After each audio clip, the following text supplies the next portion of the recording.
Bonjour mes adorables élèves, j'espère que vous vous portez bien et que vous suivez tous nos cours de français. Soyez nombreux.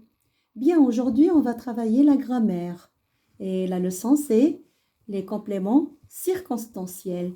Vous allez me poser la question, madame, les compléments circonstanciels. Je vais vous dire, on l'a déjà travaillé, ce que c'est qu'un complément du verbe. Eh bien, un complément circonstanciel, c'est un complément du verbe. Bien, on pose la question qu'est-ce qu'un complément circonstanciel et on a la réponse tout de suite.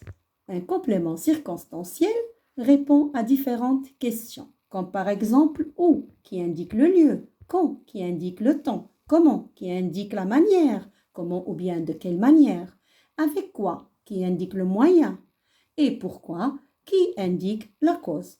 Donc, les compléments circonstanciels répondent à différentes questions dans lesquelles se déroule l'action ou l'état exprimé par le verbe. C'est-à-dire, il nous montre qu'est-ce que c'est comme action que le verbe exprime.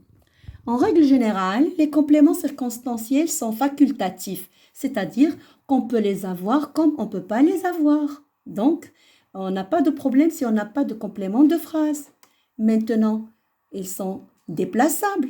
On peut les avoir au début comme on peut les avoir au milieu ou à la fin d'une phrase. Ils peuvent être supprimables, c'est-à-dire qu'on peut les supprimer et en gardant le sens de la phrase.